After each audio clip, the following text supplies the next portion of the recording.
Hey guys, it's Jeff from Pressure Luck, and don't mind the hair. It's just one of those days where I've been running around and there's a million things going on. It's literally like below 500 degrees outside. It's freezing. And my hair, I think, is frozen right now in this position. Literally, I've seen pictures on social media today of people's doorknobs from their front door freezing on the inside. That is how cold it is. So, I said to myself, it is time to make something to warm you up and to make your lips tingle a little bit. And what better to do that than a delicious curry. It's been quite a while since I made a curry, which the last one I made was a Massaman Curry, which is a peanut flavored curry. It's phenomenal, it's Thai. And today I wanted to make its wicked sister. Yes, I wanted to make some green curry, which is definitely spicier than a Massaman. A Massaman is more like tepid in terms of spice, where a green is kind of the middle of the road, where a red is really spicy. So today we're graduating to a green curry. And you're gonna see for yourselves, guys, not only is this super easy to make, not only is it super fast to make, but it's also super authentic tasting to rival the best of Thai restaurants with ingredients that you can source at basically any local supermarket. You'll see for yourselves. So life might suck right now with the weather outside, but don't worry, we're gonna make some curry. Come on, let's go. Let's begin with a large white onion. And let's slice them up long ways into wedges about this size, alright? Just like that. Next vegetable. We'll take one large green bell pepper and slice them into strands that are a little bit long and then just cut them in half. So basically, you're cutting them into strips like this and then severing them in half, so they're this size. Well, severing is kind of an intense term for cooking, huh? Let's also take one lime and juice it. And now let's take about 1.5 pounds of boneless, skinless chicken thighs, or you can use breasts, or you can use tenders, and cut it up into bite-sized pieces. So now let's go to the Instant Pot and add in 2 tablespoons of vegetable or canola oil. So now let's come down to the control panel and hit the saute function and make sure we're on the more or the high setting.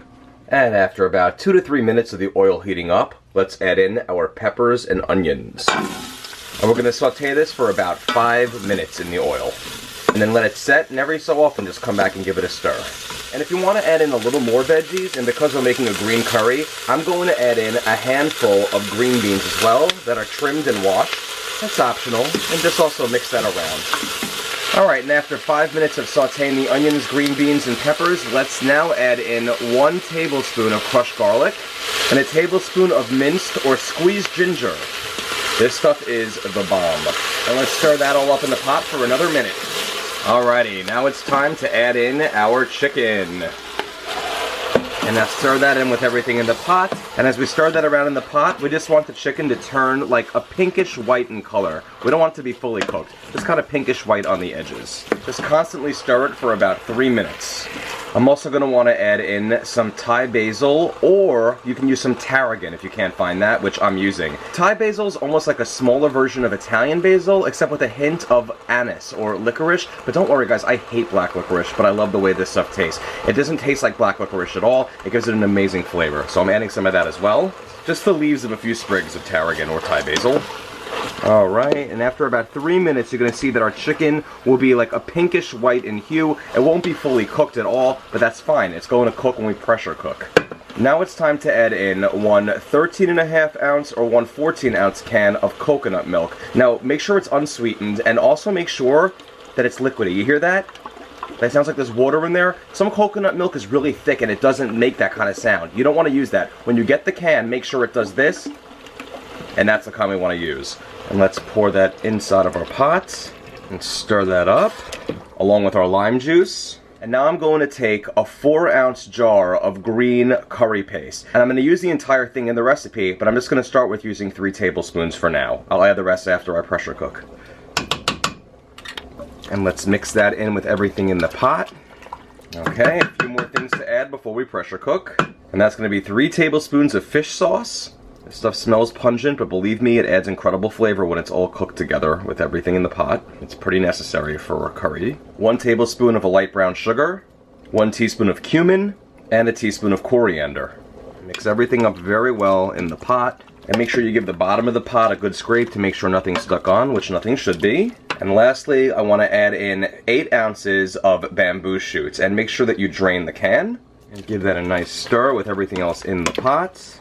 Okay, looking good. Let's get that lid on and cook. Secure the lid. Make sure we're in sealing position. Now let's come down to the control panel again and hit the cancel or the keep warm cancel button, and then hit the pressure cook or manual button. And we want to go on this, guys, for 6 minutes at high pressure. And by the way, if you have a Duo Plus series and it says this normal, less, or more, ignore that. Always make sure the top one's on normal if you have that, but leave it on high pressure. 6 minutes, high pressure, and again, if you're on a Duo Plus, leave it on normal. It's time to do a quick release. And we have pin drop, so let's take our lid off, and there's our curry. Alright, let's give everything in the pot a stir, and we are looking and smelling fantastic. Alright guys, now let's add in the rest of our green curry paste. And by the way, here are 2 different kinds of green curry pastes. I have the one on the right, which you can find in many supermarkets, in the Asian aisle or wherever. This stuff is pretty typical. And then there's this stuff over here, which is, in my opinion, more authentic. The one on the left's a little bit spicier than the one on the right, but honestly, this stuff over here is more authentic. It's actually from Thailand, and if you can deal with a little bit of a kick and some richer flavor, go with it. But this is going to be totally fine to use too. Don't worry about it. We'll add the rest of the green curry paste to the pot. Now let's stir that up for about a minute while it's on the keep warm setting. No need to reheat it until it melts into the curry. And then let it set for about 5 minutes until it slightly cools down, and then it'll come together a little bit more that way. So after you're done stirring in the additional green curry paste, let it rest for about 5 minutes. And then we're going to serve it up. I'm just going to take some white rice that I've made previously. Look at that. And then I'm going to ladle my green curry on top of it. Get all the fixins right onto a lovely bed of rice. Looking great. All right.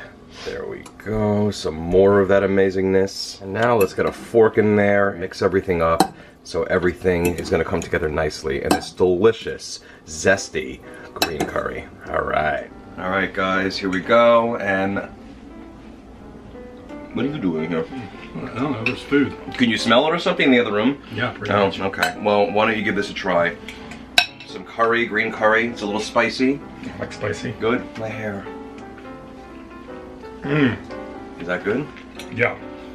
Yeah. This is just the warmth my body needs after missing a subway station and walking back in like the 8 or 10 degree weather. Yeah, this is like the weather day where everything was like below 50 degrees. My hair. How is that? I mean, does it taste like authentic Thai curry to you? Mm-hmm. Yeah. Good.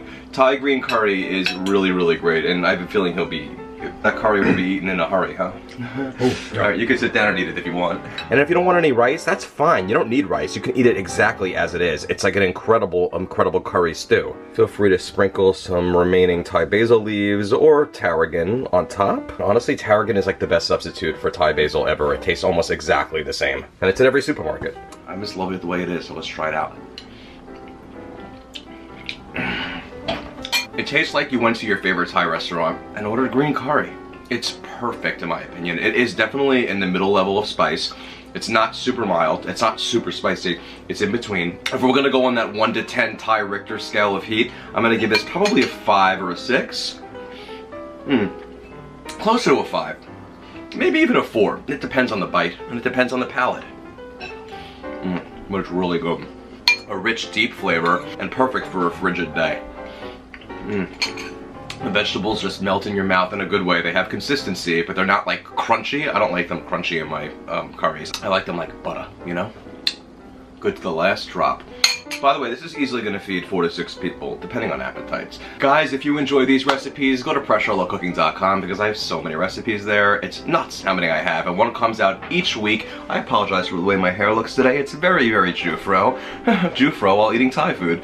Go to Facebook.com/PressureLoveCooking and like that page for any time a new recipe drops, or when there's a sale on an item, or there's tips. No FOMO here. That means fear of missing out. And at Pressure Luck to subscribe to me on YouTube, where all my videos are cataloged. Don't miss that. Pinterest, Instagram, and Twitter. Thank you so much again, guys. Chicks and ducks and geese are gonna scurry when you make some Thai green curry. They're gonna really scurry to the bowl. I mean, it's delicious. Look, none left. None left. That means I get my dessert now, right?